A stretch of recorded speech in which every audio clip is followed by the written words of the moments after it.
Don't bet on the preseason, guys. Don't do it. Don't do Stop. Why are you so insane? Anyway, welcome back to the Three Sad Fans podcast, where we talk about sports like we actually know what we're talking about, but if you listen for more than 5 seconds, you'll realize that we don't.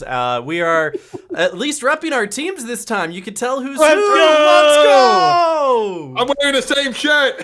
It's the only shirt he owns, by the way. Yep. Go into his closet. It's literally Panthers shirt. Mm-hmm. It's the same This shirt one 10 times. Specifically 20 times, yeah. Yeah. That's better than it being literally your only shirt. And it's like if you wash it, you just go a la mode while it's running through the washer.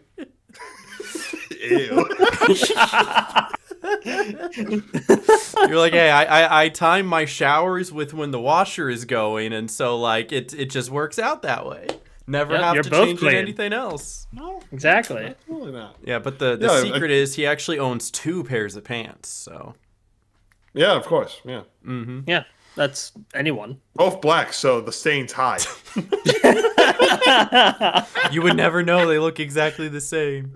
Nope. All right, before we get into anything, I wanted to touch a little bit on baseball. We don't really talk too much baseball here, but I did want to shout out the Rockies with their insane comeback against the Pirates. I don't know if you guys heard this story, but the Pirates started that game up 9 runs in the first inning. It looked like it was going to be a blowout, especially because the Rockies are considered like the worst team in the league. They're the first team to hit 80 losses this season. And if both the Athletics and the White Sox are doing better than you, you're a pretty bad team.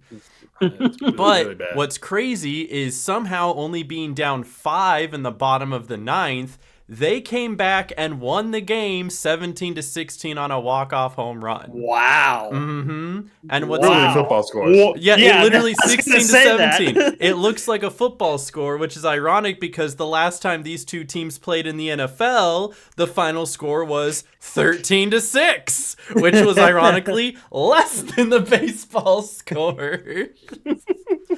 So Oops. this is just the fun little shout out I wanted to give to the love of baseball. So It's all about the Mets, baby. it's all about the Mets, baby. All about the Mets. Truthfully, being in Wisconsin, I've been keeping up with the Brewers more, who are actually surprisingly #1 in the entire league right now. They didn't start that Really? way, mind you. They were like not great at the beginning of the season, and then they picked up this. They picked up 2 people. They picked up this pitcher that everybody calls the Miz, and he's like this really young guy that can throw at 104 miles an hour super consistently. Literally the youngest rookie to ever qualify, or not youngest rookie, least amount of time played to qualify for an All-Star game. Yeah. He qualified for the Nice. All-Star game after 5 games. It's an MLB Yeah. record. Wow. And then they That's incredible. There was no controversy about that at all. Nah. And then they had this other guy that I'm trying to remember. It's Braun. I think that's his name. And Brian Braun. And he's losing his hair, and all he does is crack home runs, and we love him very much. Yay, baseball. Yeah, so okay, enough with baseball. I want to get into the big topic Get at out of hand. here. Did you see the link I sent you guys? The Yes. sportsbook DraftKings that, of course, none of us are going to sign up for because we don't have a gambling issue. Have you guys ever gambled on sports before? No. Nope. And No. as well, you shouldn't. Don't get into it. It's No. a dirty practice because the thing is it's still gambling. Like nothing is certain. There's no way to really be good at it, but you can have educated guesses. The one time I dabbled in sports gambling was that, like that one year I lived in Vegas and me and a couple roommates were really into it. On one of my first ever tickets that I tried, I had like a 10-way parlay, and all it was choosing winners. It was like this team to win, this team to win, this team to win, this team to win, this team to win, and it hit, and it went from $5 to $210. And I was like, woo! And then I only played a little bit more, and then I moved out of Vegas and never had the like inkling to ever want to touch it ever again. So like I'm free. I came out higher than what I started, just barely, but that's what I did. And now I can kind of joke on other people who are doing it right now, because if you look at this link I sent you, who is crazy enough to bet on preseason games? Genuinely, legitimate question. I wouldn't do it. I have some sanity to keep here, I tried to look up numbers of how much money was gambled on the first preseason game, on the Hall of Fame game, but nothing, no sports books disclose that amount. Sometimes they would, but they'll like disclose how much money is bet on the Super Bowl, but they did not want to disclose that amount. And all I can think is like, who is stupid enough to actually gamble on that? Because for that game specifically, the Lions had like a -1.5 spread, and they were favored by 1.5 points and had the money line, and then they lost by like 30. Like, you can't bet on preseason games because there's not enough information. So looking through this list that I gave you, just look at the first 3 that are up here: the Colts Ravens, the Bengals Eagles, and the Raiders Seahawks. Every single number on my screen means nothing. It means absolutely nothing. Like, can you tell me why the Indianapolis Colts are 5.5 point favors over the Baltimore Ravens? Yeah, why? Why is that? No, like, you're the Ravens expert. Tell me why. I don't know why. I mean, I guess they're like, we need to come back to Baltimore. I don't know, but like, the Colts are like, is it that Colts beef because they used to be the Baltimore maybe Colts? I don't know, but like yeah, they got up in the middle of the night and left. I don't know, but like, just why the Colts? I don't know how they did in the draft. The Colts, like, because I didn't really keep up too much with the draft. I don't know what the Ravens picked, but like, are they even a good team? Are their rookies even that great? Like what are they up to? Be good. They're no. lower So like, half. We'll why aren't they favored? Like, it doesn't. It's a great question. Ravens have better overall players. Like, just in general. Yeah, if this was a regular season game, it would easily be swapped. Easily. It might not even be 5.5 points. It might be closer to like 10. 10 points the in Ravens would be favor. way out there. Unless like Lamar Jackson is hurt or something. Derrick Henry had an aneurysm. Don't mention that. Like, sorry, I won't jinx anything. Don't worry, you guys have Cooper Rush as your backup. Oh no, not Cooper Rush. Bring back Tyler Huntley. No, not Tyler Huntley either. That's a different story. That's a different story that we're going to get to. Yes, sir. But then the following game, half an hour later, is the Cincinnati Bengals at the Philadelphia Eagles, and the Bengals are favored by 6. Now, can you tell me why the Bengals are favored by 6, but the Colts are only 5.5? And then the Raiders with the Seahawks, that one's 4.5. Like, I just feel like somebody's spitballing here. You don't know who's going to play. Totally. You don't know how good they're going to be. And in reality, neither team is really trying to win. So where are you pulling these 4.5, 5.5, 6 from? There's an algorithm that tells them the numbers that will probably make them the most money, and that's what they do. Yep. The poor suckers that'll bet these monies anyway, so no matter what. I think the irony is because of the fact that these are arbitrary numbers, they could easily swap them the other ways, and I think they're kind of stupid to not to. Right now, if it was me, if I was in charge of the Vegas sport books, I would put the Ravens at 5.5 because you're going to catch those people who go, duh, the Ravens are a good team. They're much better than the Colts. Yeah. I'm going to bet on them. It's the same thing that happened with last week's game with the Chargers and the Lions. The Lions were favored. People bet on the Lions because they go, duh, the Lions are a good team. And the Lions get stomped because they're playing their second and third strings the entire time. And the Chargers have Trey Lance out there throwing dimes. Calling it now. Get Trey Lance for your fantasy teams. He'll sit on the bench the entire season, but you better get him. Only for the preseason. Only for the preseason. Once the regular season starts, downhill. But yes, some of these numbers just don't make sense either because the over-unders for like 36.5 and 37.5 and 37.5, and I'm going to keep scrolling down, and we got 32.5, 34.5. A lot of this is extremely low. If this was like NFL games, this would be bumped up at least 5 to 10 points on each and every single one of them. And I guess they just don't expect a lot of scoring in preseason games. But at the same time, why? Why would you not expect a lot of scoring? Because, it's your backup offense, but it's also your backup defenses. It's so interesting where they pull these out from. It is a lot of arbitrary numbers. It's wild to me that they're also favored in the Jacksonville Jaguars over the Pittsburgh Steelers. Yeah. As a Ravens fan, I'll be honest with you, the Steelers are going to win that one, even though it doesn't really But matter do you that know much. that because it's preseason and nothing matters? Nothing matters. Yeah, I mean, look at nothing the game matters that underneath that. much. I Yeah. promise The game you this underneath much. that. In the Titans-Bucks. Steelers-Jaguars games, Aaron Rodgers will not be playing because Aaron Rodgers has not played a preseason game in at least 6 to 7 years. At least. And when he did, he would go in for one drive, score one touchdown, and then be out. That's what he always did. But he would almost never make an appearance in preseason games ever. So who really knows who's playing and how well they're going to play? Is Travis Hunter going to show up for the Jaguars? Is he going to play both offense and defense in that game? Does anyone know? Does anyone care? I mean, I kind of care. That would be cool to see. But does that actually contribute towards who's going to win? Probably not. No, I mean, this game is only really important for the rookies that are trying to get in the main roster. But like for us watching at home, it's more like, yay, football's back, and that's about it. Something to watch. Man. You need something. Yeah. So scrolling down all the way to the bottom of the list, the last one that this is probably what every single game should look like is the Saints Chargers. One of them is favored by half a point, and the over-under is like 36.5. That's what they should all look like. The rest of these, I just feel like they're making up numbers because who's putting the Bears over the Dolphins at -3, and then like what makes the Broncos over the Niners at -6? What are you raising your hand? You're like, I'm going for the Bears. I would root for the Bears. No, I would take that bet. Dolphins are bad. I'd take that bet. You take that bet? The Bears are off-season champions 3 years in a row. They got to win this game. They got to prove something. Absolutely. Even if it was the Dolphins starters, I still think the Bears got this. Yeah.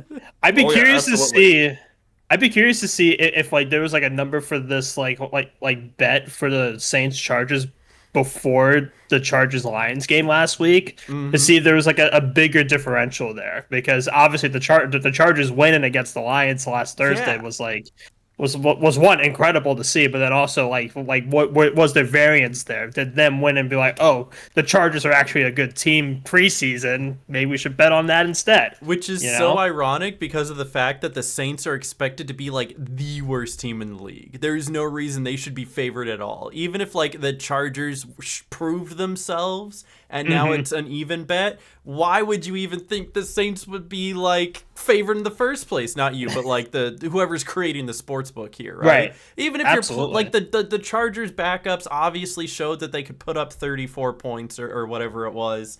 So why do you think the Saints backups in the preseason are going to be comparable to that? Like, where are you getting this information? Who's your inside source? And who the heck is betting on this? Why is there a bet for this? Again, I answered this earlier. Addicts. True. It's the addicts who have the whole app up, not even knowing what the sport is. They're like, cricket? Well, that's a plus 200. That I'm going to add it to my parlay. I'll take England over Pakistan. That's an easy bet. What's the sport? I don't know. But, hey, England's probably better at it, right? They're favored by 3 3/4 points somehow. Is that a lot? I don't know. See, darts, I'm in on that. Water polo, I'm in on that. Polo, I'm in on that. Ooh, bocce ball. Oh, I'm absolutely in on that. I love my rugby picks. Bro's going down to the local YMCA and betting on pickup games at this point. Dodgeball, let's go. So anyway, my main point here is don't bet on preseason games. I don't care if you bet during the regular season. There's a lot of factors. There's a lot of strategy. People have figured out how to make it work. Don't just waste everything on a parlay. There's different ways to build, like, hey, you place a bunch of bets on some safe games that give you some allowance to allow you to bet extra on parlays. Like, there's strategies that people have used. There's strategies that I use that I came out on top before I left Vegas, but don't bet on preseason games. You're better off betting on, like, what your baby's first word is going to be, okay? Football. Let's go with football. And side note before we leave this, gamble responsibly. Gamble yes. Honestly, don't gamble at all. But if you're going to gamble, gamble responsibly. Set a limit. Set a budget. Set a budget. Do not go over, and like theoretically, put the phone in someone else's hand once you make the bet. You're done. All right, make the bet. Yeah. Stay within I'll your change limit. it. Lock the phone. Put it in a safe, and then watch the game like this. Going, I really need Derrick Henry to score another touchdown. Otherwise, I'm gonna have to take a second mortgage out. Oh no! Like, don't get me wrong, on the whole like line of sports betting thing, it was kind of fun to be able to have something else to cheer for, have a reason to watch other games, and I think that's where the fun of sports betting can come in, and that's why I only ever put between $2 to $5 on any given bet. I think the most I ever put on one bet was $10. That's the most I ever put on one bet, and it was like a basketball game that was like a surefire thing, so that it went from $10 to $15, and I was like, pizza time, Highball. Mr. Highball over here. I roll a big $10. I don't know how people are putting $5,000 on like a 3-leg parlay, and I'm like, dude, my heart would drop to my balls, bro. Gamble responsibly. Gamble responsibly. So, you guys want to talk about that preseason game, though? The one football content we can actually indulge in until the next preseason games? It was a watch, even though I only watched like half the game because it's late. But that fumble, though. You want to start with the fumble, the very first part of the game? How quickly that Isaac Punts put out a video about it, pristine. It was great. I'll have it up on the screen while we talk about it, and I'll have it loop. But yeah, if in case you missed it for some reason, the very first play of the game, the guy taking the ball out for the Lions catches it right before the end zone, so he can't take a knee, and he's running forward, and he gets grabbed by the ankles by someone on the Chargers, runs into his own guy, and the guy that guy's blocking pushes past him and hits the ball out. So it's not like 100% his fault. It was a terrific defensive play, but yeah, if you're fumbling on the opening kickoff, if you don't have that ball security, you're probably getting cut. I'm sorry. Like, the very first opportunity this guy has on the field, and I'm surprised they gave him a second chance. Yeah. At least he held on to the ball on the second kickoff. Yeah, on the second one. At least on the second one he got it.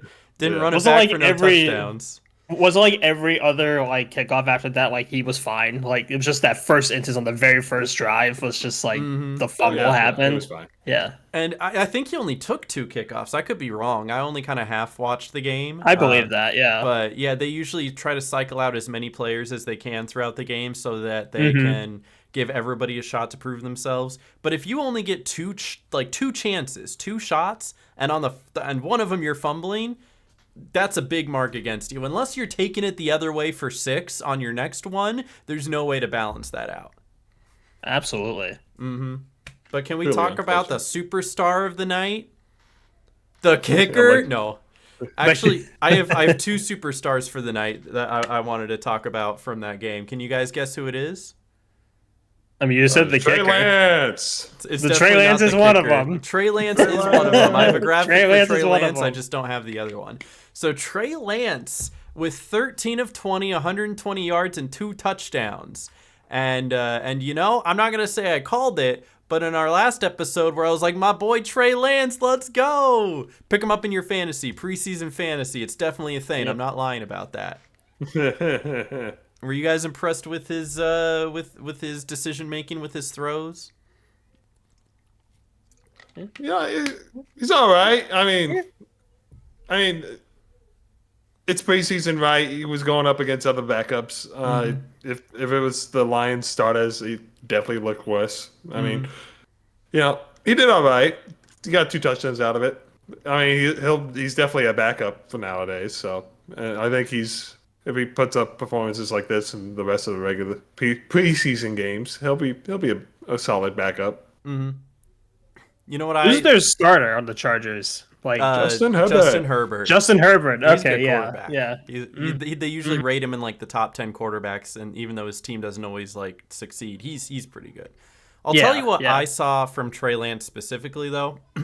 It's that the sample size that we got, not that it was small, it was short.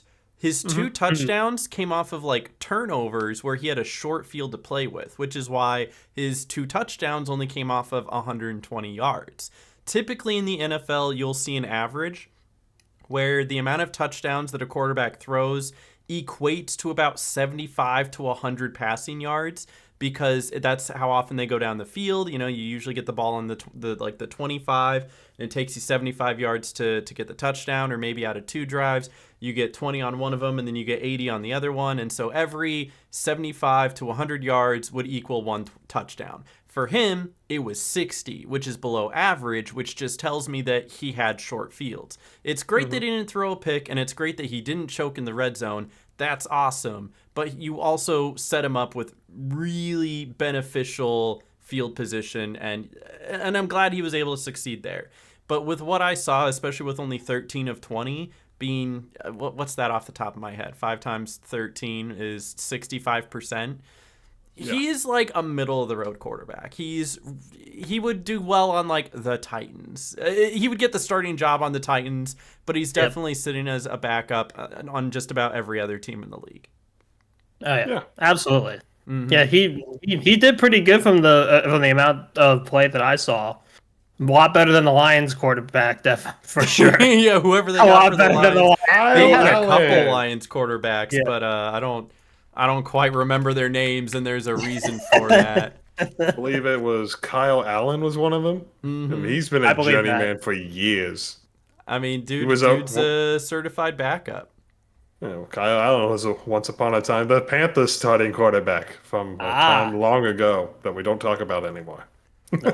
Okay, but there is actually one other standout player that I saw in this game, and I'm not sure if you guys saw the same one or not, because I like to pay attention to these things. I feel like if he comes from the other team, came from the Lions, and if there was going to be any one standout player that I think actually makes the Lions first team to start in the regular season, who do you think that would be?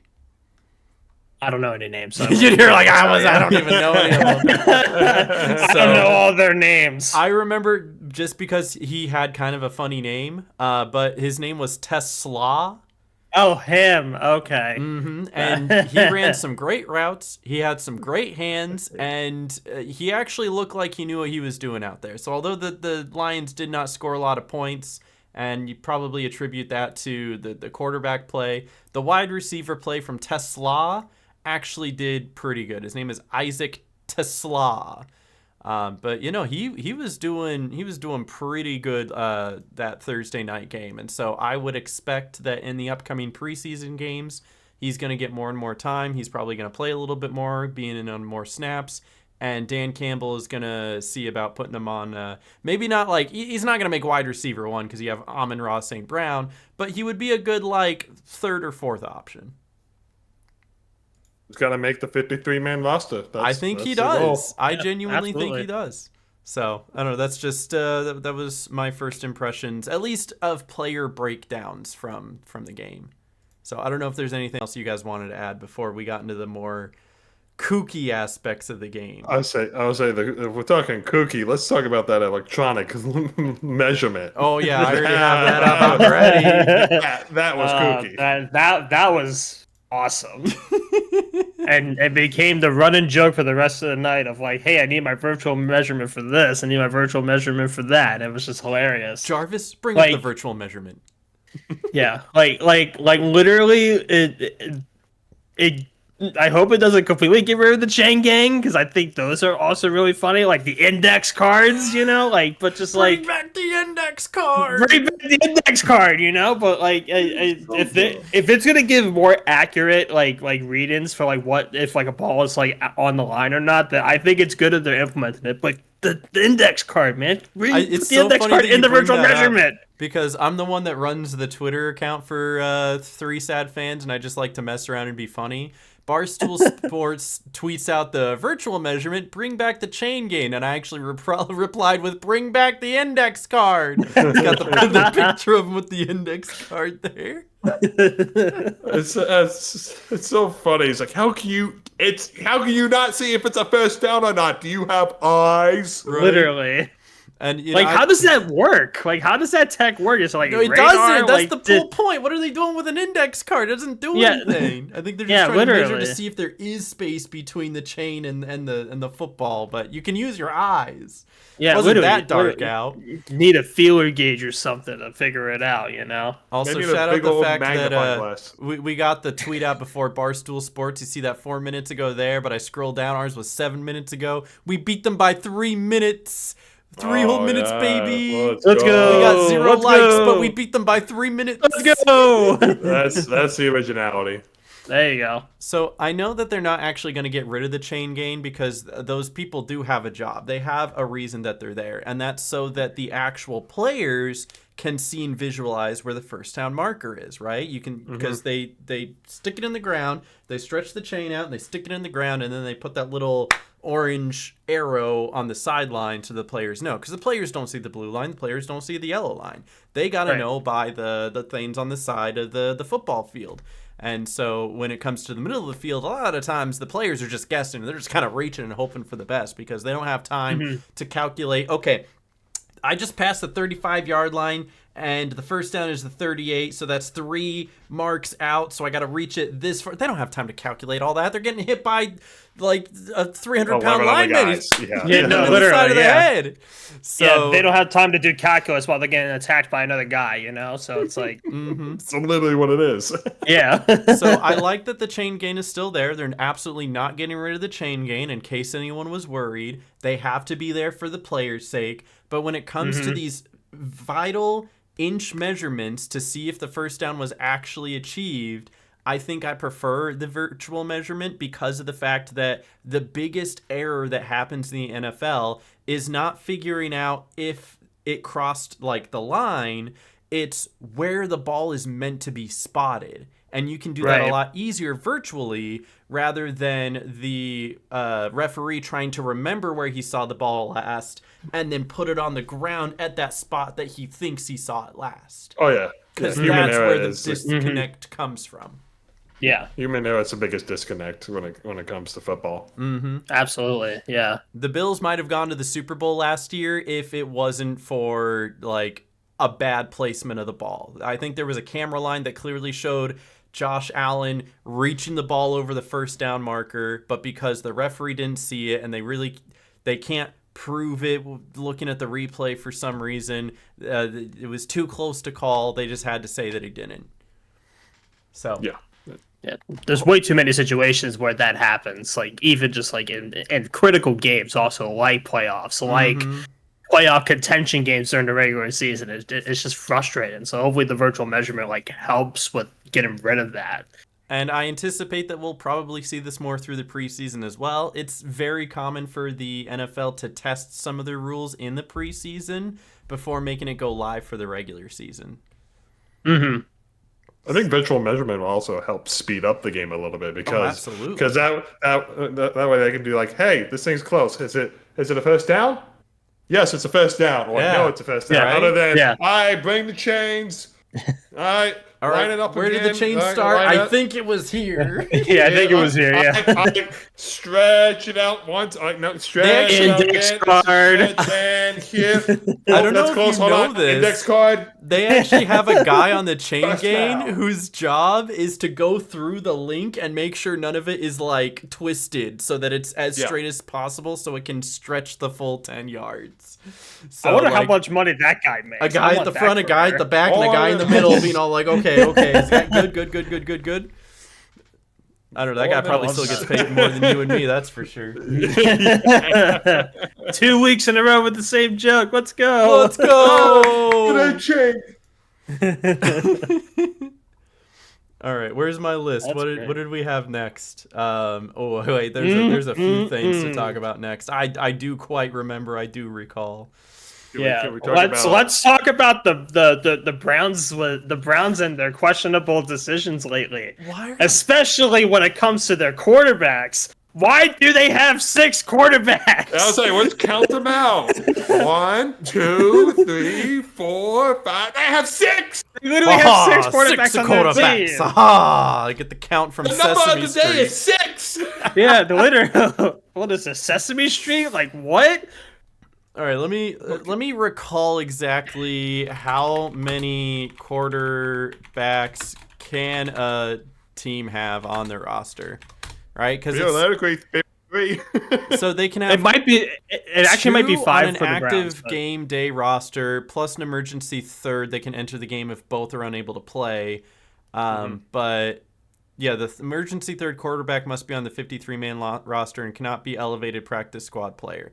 So I don't know what like the maximum amount that they're allowed to have is, but the fact of the matter is when you're capped at 53 players, you want to make sure that more of those 53 players are taking up the other spots because you need to rotate out your wide receivers. You need to rotate out your running backs and your defensive players. They're the ones that are constantly running and getting hit and needing to refresh and bring in your third down package. And you can't be wasting spots on 6 quarterbacks. I disagree. Quarterback is the most important position in the game, so you need to have as many as possible. have them lined up because one pulls a hamstring. 53 You know, quarterbacks. 53 and have my whole quarterbacks. practice squad be quarterbacks as well. exactly. Everyone's a quarterback now. Sounds like some sort of crazy Madden gameplay where someone's all like, I created an entire team of just quarterbacks. How well can they do? And then by the end of the second week, every single one of them is on injured reserve. Yeah, I decided to put Aaron Rodgers as a center. It didn't go well. No. I would pay good money to watch Aaron Rodgers line up at center. Yeah.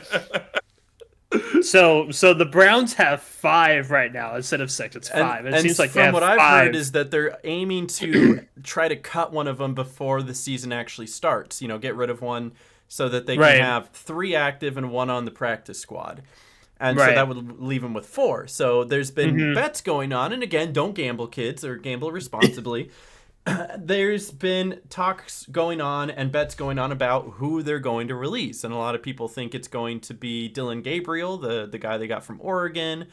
Some think that they should just get rid of Deshaun Watson, even though he's not even part of the equation. But I agree, get rid of Deshaun Watson. They can't get rid of it. They can't get rid of it. It's a big money sink. But at this point, just cut it off, man. Just cut the umbilical Everyone cord. would be happy if Deshaun Watson went bye-bye. Yeah, he literally. basically did. He got hurt, and he's not coming back for quite He ruptured a his bit. Achilles in a game. And then while he was rehabbing it, ruptured it again. The Could same not happen one? to a nicer That's guy. crazy. Could not happen to a nicer guy. Can I just point out when he ruptured his Achilles the first time and was being carted off the field at home, the crowd cheered. As they should. God, I love football. As they should. Based reaction. So how did they get the 4? So how did they get the have 4? Joe Flacco, Kenny Pickett, and then the 2 Mm-hmm. that they picked up from the draft, Dylan Gabriel and Shedeur Sanders. Yes. I think they're keeping Shedeur because, number 1, he's such a big name, even though they took him so late in the draft. But number 2, he's actually been performing at camp. Like, they like what they see from him. So Absolutely. The ones that they probably get rid of are either going to be Dylan Gabriel or Kenny Pickett. They're definitely not getting rid of Joe Flacco. They need somebody to start. Joe Flacco! They're not throwing Shedeur Sanders out there week 1 to get killed. Yeah, Although that does mean absolutely. we're probably going to be seeing one of those quarterbacks playing the preseason, and that makes me interested to watch the Browns preseason game, which is the first time I've ever said that in my life. And I doubt they just signed Tyler Huntley, but I doubt he makes the roster. And that's the thing is they just signed Tyler Huntley for what?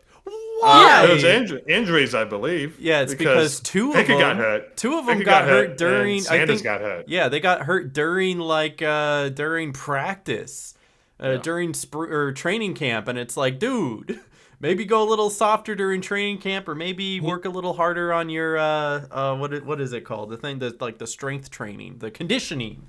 Yeah, work a little harder on your conditioning, you know. So it's funny that they're bringing in a 6th quarterback before even getting rid of one of their 5, and then they're gonna have to cut 2 now. So hey, get those parlays going. I think they're gonna cut Kenny Pickett and the Tyler Huntley. Though it would be hilarious if they kept Tyler Huntley and cut 2 of the others. That would be funny. I don't like Tyler Huntley, but that would be funny. If You they don't did. you don't like Ravens legend? I don't like Pro Bowler Bowler. Tyler Huntley. I preferred Lamar Jackson. You're like, And who's this he discount would- Lamar Jackson? Yeah, no, literally, and just he was a big liability for the Ravens when Lamar Jackson would get hurt and not have to play anymore. Like, oh God. Like, just, man, like, him getting signed for the Browns was just, like, out of left field for me. And I thought he was still on the Dolphins. I didn't realize that he moved to the Browns mid-season. Is that right? Or did that happen during, like, trades? I think it happened after the season. After the season, yeah. So I don't know After where the he ended season? up Okay. last year because nobody saw him. But yeah, absolutely happened. He was... After the season was over. he was on the Dolphins, I think, after Tua got concussed again, I believe. Yes. Yeah, But and just- he took over there and he did okay. He didn't do great. Yeah, but he he did did okay. He's a okay. backup. That's what he does. Exactly. It's not like John Johnson when you're on like 6 different teams, in the span of 15 years of being in the NFL, Ryan whatever it is. Fitzpatrick, the real journeyman. Yeah. Was it 12 Yeah. teams? How many teams was Ryan Fitzpatrick on? 9. I was close. 9. That's still a Yeah. lot. Almost double digits. Mm-hmm. He also played for the Dolphins. Because he's the one that did that the helmet throw when someone grabbed his face mask and it turned his head backwards and he went like that and still completed it like throw it this way. 60 yards downfield. Something crazy. Yeah. I think that won them the game off that play. So. It did. When they were like 1-15 or something like that. I don't even remember who they were against. I just remember thinking it was incredible. Hold on. Ryan Fitz. I'm going to look this up real quick. Dolphins throw. I bet that's what comes up. If it doesn't, I'll be It's surprised. called, they dubbed it Fitzception. Makes the throw Fitception? years I and the love Raiders choke. That's what it was. Who's the Yeah, because I Raiders? think so they were actually doing pretty well. It was the Dolphins were 9-5, and I think this was like it was either their trip to the playoffs or it was the Raiders were like right on the cusp. And I think maybe I was cheering for the Raiders this year and hoping that they made it to the playoffs because living in Vegas, that was my team, baby. And then so go home team. Seeing Go that, home it team. just destroyed me because I was all like, no. How do you? First of all, such a blatant face mask, which already would have lost him the game, even if it wasn't caught. But it was caught just to add insult to injury. Something just incredible, absolutely That's crazy. crazy. Dude was wide open too. Absolutely crazy. Football's a dumb game, but we love it. It's a very dumb game, and we I love love it so yes. much. All right, but do you guys see that Micah Parsons wants out of Dallas? I won't spend too long on this, but essentially he put up a 3-page essay on Twitter about how he wasn't being appreciated in Dallas. He wanted a contract extension and then was never getting a call back. And then when he sat down with Jerry Jones Without his was all agent. like, yeah, without his agent, Jerry Jones was like, all right, it's a deal. And Mike is like, what? No, we were just talking. This wasn't official. And Jerry is like, are you sure? Yeah, you got to learn when you're in the big ones, buddy. And so now he's like, I want out of here. Yeah. But a lot of people are theorizing at this point that he probably doesn't even leave. Like they just keep him. It is a negotiating tactic, you know. It is a It's like- negotiating tactic. So if anything, maybe this will speed along the process to get him paid. I was watching the Brandon Perna video where he's all like, I'm not going to waste your time trying to tell you where I think he's going to get traded to because I don't think he's going to get traded. Yeah. No, probably not. Dallas would be. No, let me rephrase. Jerry Jones would be dumb enough to trade him. You know, like what Jerry Jones. That is the problem with being the owner, president, and general manager all at the same time. You know, you get all the praise when things go right, but then you also get all the blame when everything goes in. And Jerry Jones is notorious for not getting deals done when they should get done. Like look at Dak and CeeDee Lamb recently. That took forever to get those deals done, and now we're seeing it again with Micah Parsons. Like, come on, Jerry. I know. It's 10 a.m. You have to get out of bed eventually, but come on. Yeah, like and like I agree. I don't think he's gonna get traded. As Tom said, this is like just a major negotiating tactic. Make sure he stays on the team because I think he would rather be on the Cowboys, as he like emphasized a lot in his post. Like, hey, I love Dallas. I love being on this team. Mm-hmm. But we'll see. We'll see what Jerry Jones figures out this time. I remember there was a conversation that Micah Parsons had with Jordan Love. I don't remember if it was before or after that playoff game that they were in Dallas, but Jordan Love was teasing him. He's like, "Bro, come play over here. Come over to Green Bay." And Micah was all like, "Honestly, I would love to, but my loyalty is here in Dallas." So just from that one conversation, people were going, "Whoa, he could totally be traded to Green Bay. That would be crazy." But at the same time, it's also showing that even in a place where he feels like he would have friends and could play well, he is loyal to the silver and gold. Or I guess that's is the Raiders silver and gold? Whatever it is, the Cowboys, the blue and silver, whatever. Yeah, blue and silver, yeah. The blue silver and gold is Raiders. Yeah. So it seems like after all of this debacle, he's probably still just going to end up in Dallas, and he doesn't even he doesn't need a hefty paycheck. He just wants to get paid. Because when I first saw the post, my first instinct was like, "Oh, here goes another NFL diva complaining about making too much money again." But that wasn't it at all. It was literally him sincerely being all like, "I want to be here. I want to play. Let's get this done, but I'm being ignored. Like, I just want to know that my future is secure. Let's figure this out. And they won't give me the time of day." And so I felt that for him. I did. And so I was a little bit more sympathetic towards him. And now I'm Team Micah rather than, whoever crybaby diva. I'll save all my criticisms about crybaby divas for Aaron Rodgers in the next upcoming weeks, because we will absolutely hear something about it. Absolutely, yes. Mm-hmm.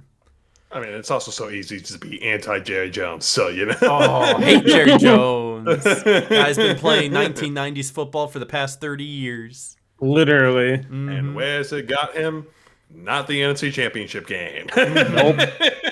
Nope.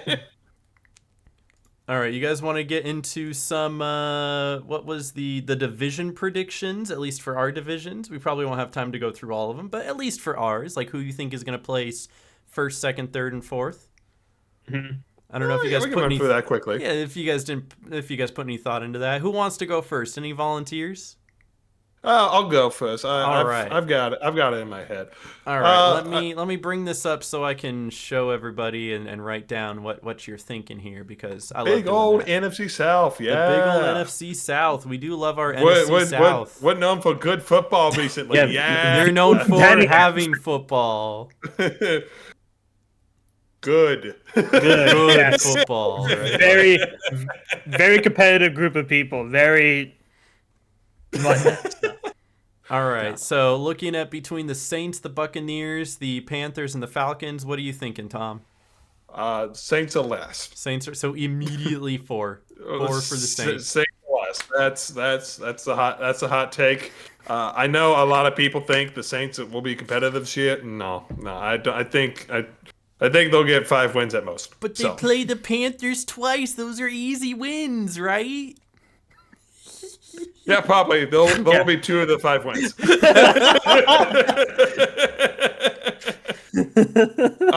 Third place. I'll probably. It gets tough. I think third place will be the Falcons. We're getting spicy. Yeah, I like that you're so confident in your team. This is what we need before it all goes downhill in week 5. I can be delusional in the preseason. This is the time to be delusional. This is the time to consume the copium. So in that case, if we're full on delusion, I do think, because last week I said the Panthers would go 11-6, and I think 11-6 will be good enough for first place in the NFC South. Ooh. So second place, I think, will be the Buccaneers, and I think the Panthers are going to win the NFC South this year. Nice. I like Spicy. that. Yep. Very spicy. Very spicy. Yeah, I feel like if I had to like also take a swing at it just really quick, because I can, I would probably, the only thing I'd switch is maybe the Buccaneers first and the Panthers second, but I still think you're right on Falcons third and Saints fourth. So I think we're along the same lines of thinking. Noah, do you have anything to input on this? Go Panthers. Oh yeah, you just said Panthers number Go one, Panthers! baby, number one. They're gonna win the bye week. That's not till like week 14, so we're gonna need it. Yeah. All right, I'm gonna save I that know for it. later, so we can look back at that later on the season. As you should. As you should. All All right, right, Noah, what do we feel about the AFC let's go North? up with you, Noah. Let me pop right. this up so that our viewers at home, so our viewer at home can see it. Hey, Ravens, maybe we'll get Bengals, 2 Browns, viewers this week. Steelers. Yeah, maybe. Maybe. Maybe. Let's go. Leave a comment if you're one of our 2 viewers. Let's go. So between the Ravens, the Bengals, the Browns, and the Steelers for the AFC North. Yep.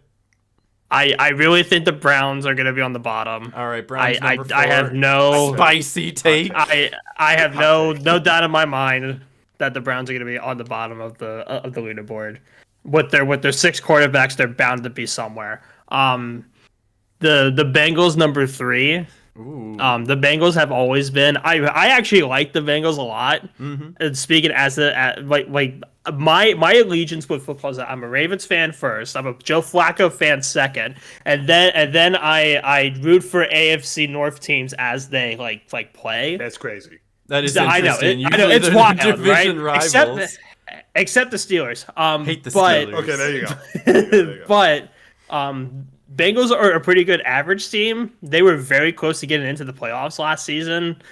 Joe Burrow is like a great quarterback, but their defense is just lacking. That's I really the think they become an average team because their offense is all the way on this side of the spectrum, and their defense is all the way on this side of the spectrum. Yeah, exactly. So when it averages out, they're a 9-8 team.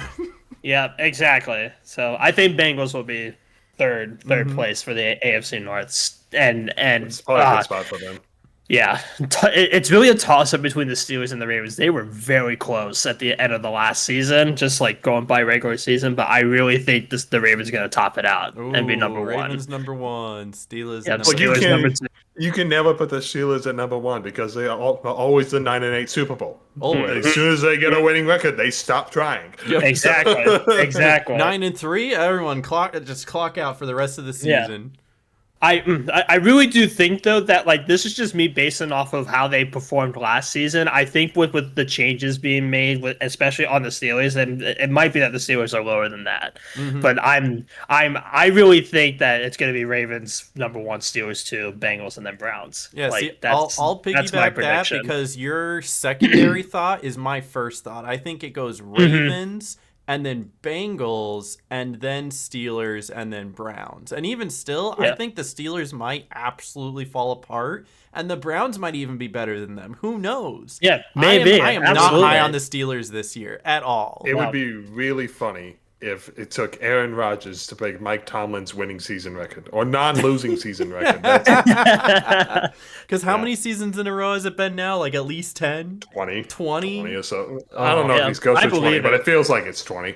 I believe it. Yeah, absolutely.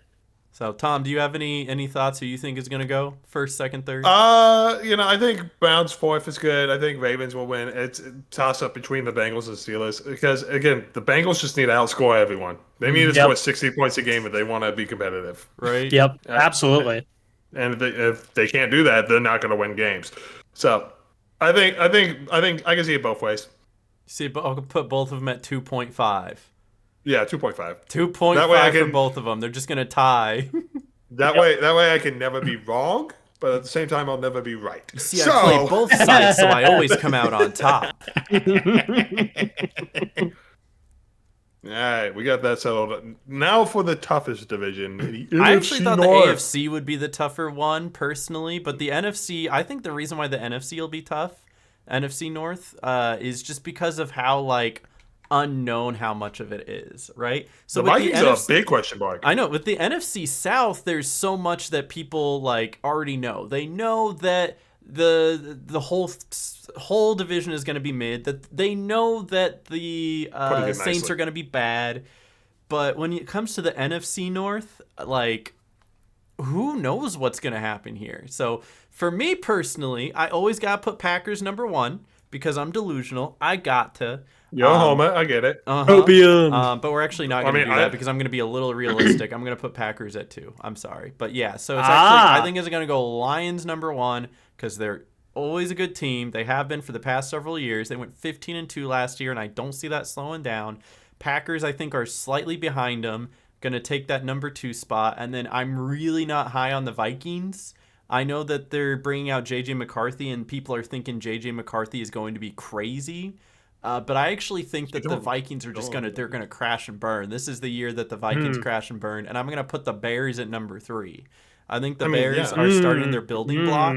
Still a number 3 team, not great, but still a building block. But what I think is the craziest part of this is the fact that it's really more of a percentage type of what is it, league, where if I go Lions, we'll put Bears here, we'll put Green Bay here. This is a very percentage division where the Lions are probably most likely to win, but it's only going to be by a slight margin, right? So this is how I'm going to lay it out here. You guys can't really see, but trust me on this. So for the number 1 placement for number 1, the Lions basically have a 40% chance of getting that, whereas Green Bay has closer to the 35% chance. So it's going to be close. And then you have the Bears at a 5%. And then that leaves the Vikings at a 20%, because that 20% comes down to, is there a 20% chance that J.J. McCarthy is just going to absolutely be that guy, or is he going to stumble and fall? And there's probably an 80% chance that he just stumbles and falls. And we don't know who J.J. McCarthy is. And he might just be mid. The thing is in order for him to take number 1 in the division, he needs to not just be good, but he needs to be better than Jordan Love and better than Jared Goff, right? Yeah. And then so you have the number 2 spot where the Lions are probably equally probable to get the number 2 spot at 40%, right? Green Bay is a little more likely to get the number 2 spot at 50%. It's like a 50-50 chance they will. Bears are probably a little bit higher at I'm just spitballing off the top of my head. They're probably it wouldn't be that high, I guess. Well, I guess the way the math works, they'd have to also be 5% so that the Vikings can also be 5% or something like that. But the way that math works is it has to go 100% this way, 100% that way. But I'm just looking the gears are spinning in his head. The gears are spinning. But what matters most here is this number 1 spot where it really can go to anybody. There is a world where Jared Goff gets hurt or Caleb Williams really steps into his own and the Bears do take that number 1 spot, but it's going to be a 5% chance. So even though these are my numbers, the Lions take 1, the Packers take 2, the Bears take 3, and the Vikings take 4.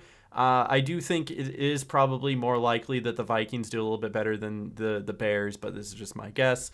And that number 1 spot is going to be a lot closer than what we probably expect it would be. So this is just me rambling and ranting. Whoops. I'm thinking the same thing too, but I have the Bears finishing last and Vikings third. Yeah, that's what I'm thinking too. All right, let me put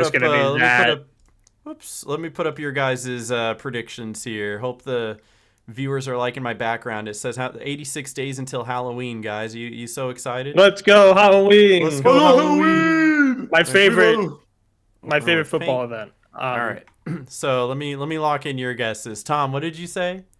Lions first, Packers second, Vikings I have third, and Bears last. And I say Bears last because they have been the offseason champions for the last 3 years, and it has gotten them nowhere.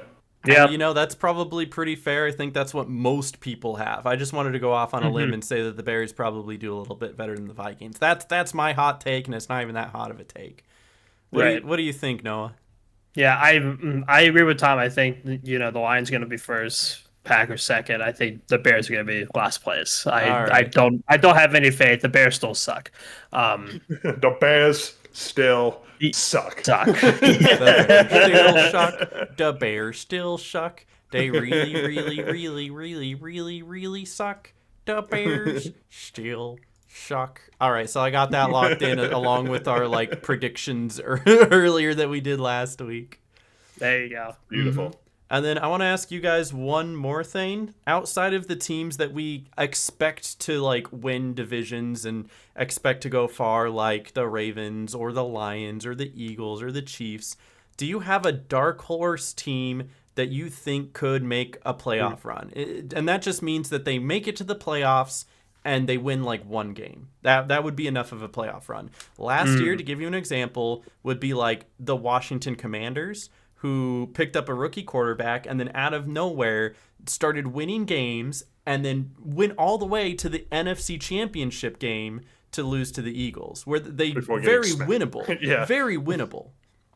So is there any one team that you guys can think of that might have the ability, maybe they won't, but spit in the dark here, might have the ability to do the same thing? The Las Vegas Raiders. You think so? Your dark horse Really? team? I think that's a popular pick for a dark horse team because now they bring in a quarterback that isn't terrible, and Geno Smith, and pair him with, now the oldest coach in the league in Pete Carroll, who is 74 and coaching football. That's crazy. Hey, he doesn't have to get out there and take any hits. Yeah. Nope. And you pair Geno with the best running back in the league, Ashton Jeanty. And I think he's going to be that good. I agree with you there. I think I think people are not talking about how good Ashton Jeanty is going to be. He's going to be phenomenal. Yeah.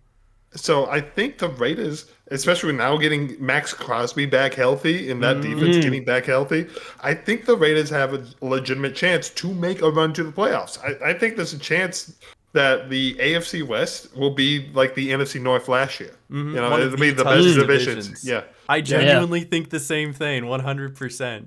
Because you got the Chiefs and Patrick Mahomes. They're just going to be good no matter what. Yeah. Yeah. No way they're not going to suck. Yeah. The Broncos made the playoffs last year. And they're only going to get better. Yeah, that's right. Yeah. Bo Nix is pretty good. I put him on my fantasy team towards the end of the year, and he actually won me a couple games. Yeah. You got the Chargers, who are going to be better, supposedly, this year. And then you got the Raiders, who are the dark horse of that division. I think the Raiders have a shot at making a run. This would be, in my opinion, the one division in the AFC that would actually have 3 playoff teams. If there was going to be any, it could have 4. It could have 4. It's either going to be that or the AFC North, but that's a whole talk for another time. All right, we'll get into our potential playoff picks maybe next week. Noah, do you have a dark horse team, or do you want to just make one up? The Dayton Triangles? No. Back from the grave, the Dayton Triangles! A century later, they're coming back! Finally! No, honestly, when thinking about this question, the Commanders did come into my head as like the default dark horse team. They had an incredible run last season. I really don't think though that they're going to be as good of a dark horse this year, just because I still think it's a valid Eagles. Pick. I mean, the thing is that they're probably, unless if oh god, what's the quarterback's name again? It's Jaden Daniels. Jaden Daniels. Yes, thank you. Sophomore slump will probably hit Jaden Daniels significantly. If he still performs as incredible as he did in his first season with the Commanders, then they're an obvious dark horse pick. But I'm looking at the NFC East and total, and they really only have to compete with the Eagles in terms of domination. The Cowboys. You don't believe in Russell Wilson and the Giants? No. If the NFL doesn't, then we don't. The NFL doesn't believe in the Giants, so I don't believe in the Giants. But but domination wise, they really don't. They really only have to compete with the Eagles. The Cowboys are probably going to do average, and the Giants are the Giants, and they do their thing. I'm really going to go for the Commanders here. I think that's a decent pick, especially because of the fact that the Commanders, even though they were hyped up with how far they went last year, are still being overshadowed by the Eagles. Because the Eagles are as good as they are, everybody's just talking about the Eagles. So the Commanders are just being immediately dismissed because, they're not going to win the division because the Eagles are going to win the division. So they're automatically going to be, if they are going to make the playoffs, they're going to be shafted to a 6 or 7 seed, maybe 5 if they're good enough. But that's where they're going to be placed, and they're going to have to play on the road. And if they're going to make it far, they're going to have to prove that they have enough. But I still think, and along with what you're saying, they could take that division. I think the Eagles are good, but I don't think that they are invincible because the Commanders, if you don't know this, here's your fun fact. The top 2 teams in the NFC last year were the Lions and the Eagles, number 1 and number 2. The Commanders beat both of those teams at least once. Yep. So the Commanders have the ability to go that far. Absolutely, yeah. Mm-hmm. And what about you? What do you think? Here's my follow-up fun fact. The Commanders are not the only team last year to beat both the number 1 and number 2 seed in the NFC, in the NFC, the Lions and the Buccaneers did it as well. The Buccaneers did it as well. And I think that's good. The Buccaneers could make a run. Even if they don't win that division, I think they have a weak enough schedule that they could slip in one of the wild card seeds and they could make a run. The Buccaneers could easily win that division. They've won it for the last 3-4 years or something like that. Every single time they do, they're instantly counted out. Which the thing is that they actually beat the Eagles the last time that they, not last year, but the year before that, in the playoffs when the Eagles looked like an unbeatable team. The Eagles started 10-1 or 10-0, and then collapsed. And lost to the Buccaneers in the playoffs. The Buccaneers have always consistently been pretty decent. I still want the Panthers to win that division, and I think the Panthers have a good chance to win that division, but I also think that the Buccaneers could slip by as well. So whoever wins the NFC South, I think actually has a pretty decent shot to make it a little bit into the playoffs. Right now, I'm kind of leaning on the Buccaneers because if you remember with my predictions, I did think that the Buccaneers do take that division.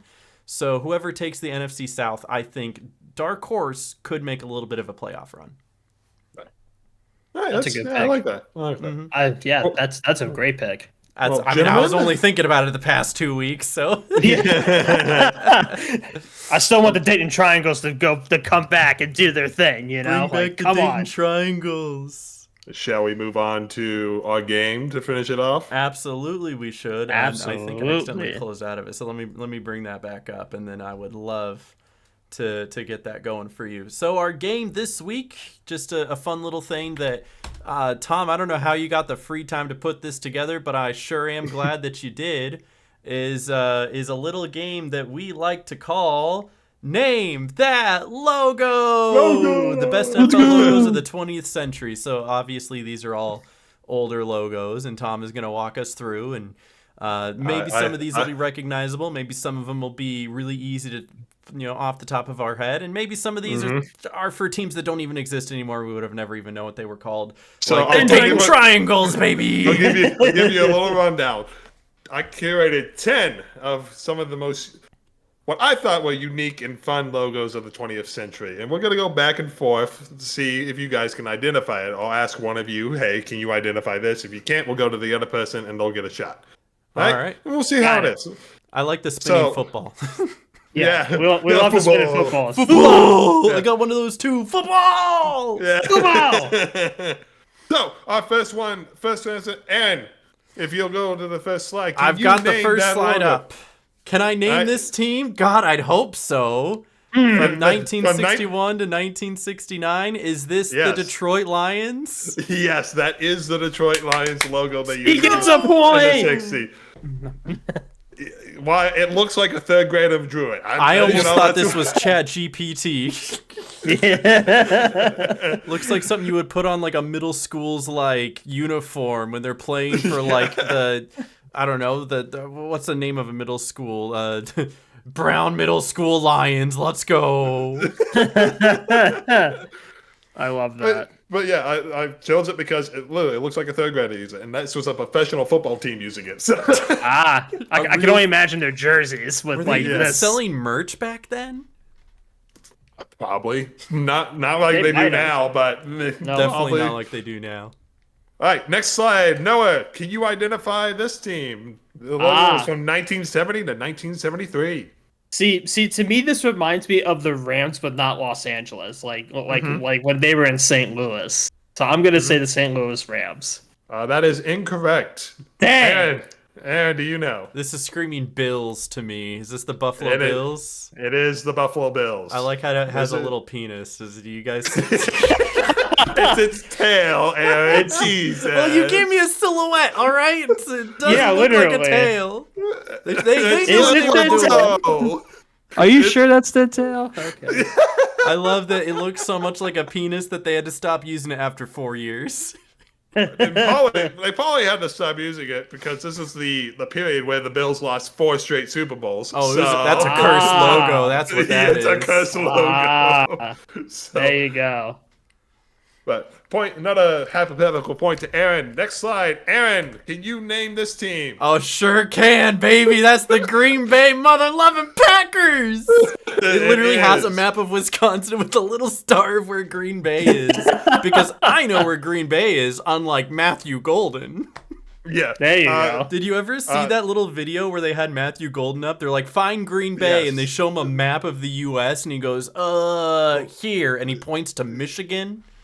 Again, in the ballpark. That's all we ask from our football players. It's They're not the right supposed to be time scholars. zone. That's all we Yeah. can Yep. hope for. I did have to edit this a little bit because I thought it might have been too obvious. Underneath the star, it had the words Green Bay Oh, on it. you took up towards Green Bay. You really test our geography. just in case you couldn't figure it out, you know. Oh, I didn't trust want it me, to I be know my too Green Bay obvious. mother-loving Packers. Yeah. Just out of curiosity, did you edit the Bills one too to make it No, like no, that's that's what it actual looked like. logo? That's really funny. Okay, That's how it looked like. that's incredible. The little tail, penis, and all. So. All right. Next slide, Noah. From 1996 to 1998, can you identify this team? This one is also edited. the the Baltimore Ravens. Let's Yes, go! it is. It Did is you the plan it Baltimore out that we Ravens. got to choose our own teams? Yeah, yes, I did. Let's go! And Nice. the solid black above the B said Ravens, so that's Yeah, why I was like, yeah, I should edit that a little bit, just so it's not too easy. Not too easy because Yeah. it clearly I says wonder it what the right B here. stands for. Buffalo. The Seattle Buffalo, yeah. All right, very good. We got through the easy section. Now it gets a little bit harder because, you know, we got to test your knowledge a little bit. All right, and next slide. This logo was used for 1 year in 1960. Can you identify it? 1 year. I want to say I know who it is, but I'll let Noah go first. What? Why me? I just want to see if you have a good crack at it. My first thought's the Cowboys, but I feel like that's incorrect. It is not the Cowboys, no. Yeah. I want to say this is the New England Patriots. I'll give it to you. It wasn't New England. It was the they- Boston Patriots, right? It was the Boston Boston Patriots. Interesting. Okay. I'll take the half a they, point at least. I said Cowboys because of the colors. The colors Yeah. like scream Cowboys to me, but it makes sense that it's the It's Boston a Patriots hat, but I forgot that they weren't always the New England Patriots. They were the Boston Patriots for a little bit, and they still play there. It's just now that they've encompassed the whole area. They renamed to the New England Patriots in 1971. Fun fact. Fun fact. Yep.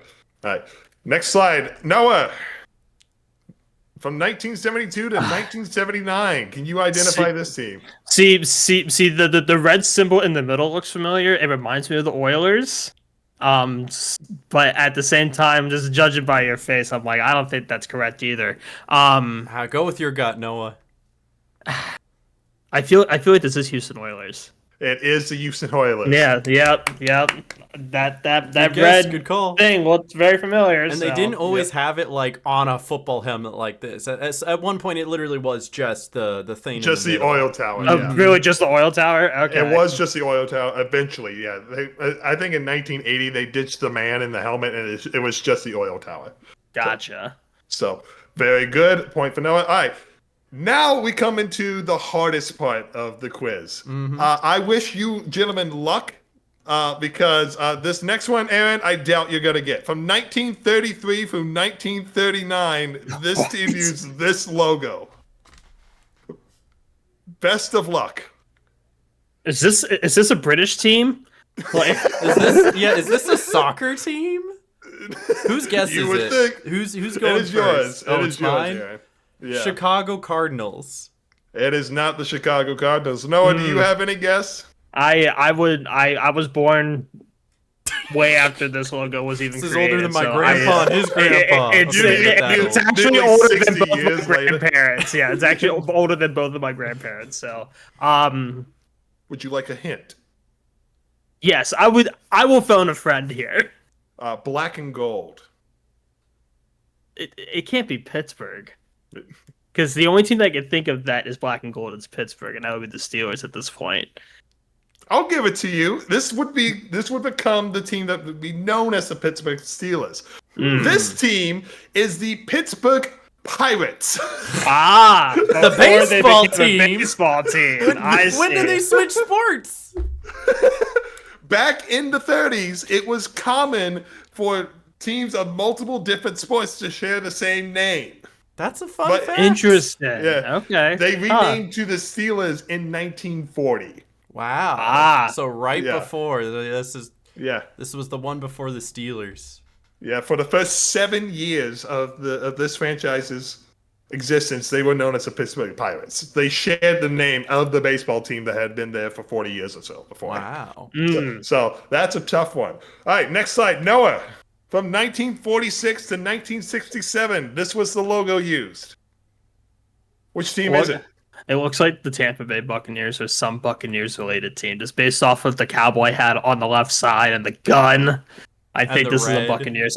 I wouldn't know like if the Buccaneers have always stayed in Tampa Bay, but this is at least a Buccaneers team. This is not the Buccaneers. Not the Buccaneers. Buccaneers aren't even in the league yet in 1946. Gotcha. I Aaron, want do to you have say a that guess? this is the Cowboys. See, that is the MacGuffin. No, it is not the Cowboys. But he's a cowboy. What do you mean? It literally is the Cowboy. This is the logo for the San Francisco 49ers. Really? What? The red makes sense now. It does. Yeah, it does. I mean, I didn't know thought they allowed Buccaneers. guns on the football field. That's They did crazy. in the 40s. And so, just so everyone knows, the 49ers refers to the gold rush of the San Francisco gold rush of 1849 instead of 1949 because, they started in 1946. So, fun fact. But yes, this was the 49ers. And I chose it because I thought one of you would have picked the Cowboys. Yeah, it does look like a And it cowboy. wasn't me. It wasn't me. Listen, you got to play into it sometimes, all right? Yeah. Absolutely, yeah. All right, last two. Aaron, can you name this team 1920 from 1934? This one's the Chicago Cardinals. It is the It Chicago sure is. That's what the Cardinals. double C is. And then they Yeah, ended up the using one of these for the Cincinnati Reds and the other one for the Chicago Cubs. They Yeah, just split it into two different teams and turned it into a baseball. Mm-hmm. Yeah, this was the Chicago Cardinals. And I picked it because maybe you'd be like, we already had another baseball team that looks like the Reds. But hey, that's my most losing team of all time, baby. Let's go. Or at least the right. longest losing streak. All right, There you final go. one. I did edit this last one a little bit. Noah, can you identify this team? 1920 through It's my 1929. good team. Let's go. The Daytona Triangle. It's the Dayton Triangles, baby! The Dayton Triangle. Dayton Triangles. Did I say Daytona? We're going to forget said- about that. Daytona Triangle. It should be Daytona. I love Dayton. Bro, if somehow we get large enough to have merch, we gotta have a Dayton Triangles merch. It has to be our first ever peace out. It has to be. Yeah, it has to be. In fact, we should probably have a fun Dayton Triangles fact every week. Listen, I might be a Packers fan, he might be a Ravens fan, and he might be a Panthers fan, but we're all a fan of the Dayton Triangles. Let's go. Don't mind that I Concludes the said quiz. Daytona. Yeah, that concludes the quiz. I think Aaron won, but That was well put together. I Hey, we think it was did a it. three-way tie, guys. Let's go. Let's go. Everybody's a winner when the Dayton Triangles are involved, except for the Dayton Triangles. Yeah. That was good. That was Thank you, good. gentlemen. I'm looking forward to the I love preseason games that, as this goes up, will be starting tomorrow. Because I think I'm just going to put this up tomorrow. No, I'm going to put this up tomorrow and then the following day. So, yeah, you get it. So, if you're watching this on the day it comes out, tomorrow is when the preseason games come out. And then I'm sure we'll have Ravens. a lot more to talk about as we inch closer to the first week. And then that final week of August, we're going to do our first week of predictions. Isn't that exciting? Or is it the week after that? Yeah, I can't wait for that to backfire. Oh, boy, it's going to be something. So, again, if you liked the episode, like, follow, comment, subscribe. I don't know. Pay us money. We're broke. That's not true. I'm broke. But, only him. Yeah, it's just me. It's all right. It's 3 sad fans and 1 broke boy. Yep. But thank you guys for watching. Any closing statements? Anything you guys want to shout out? Football. See you guys next week. Bye.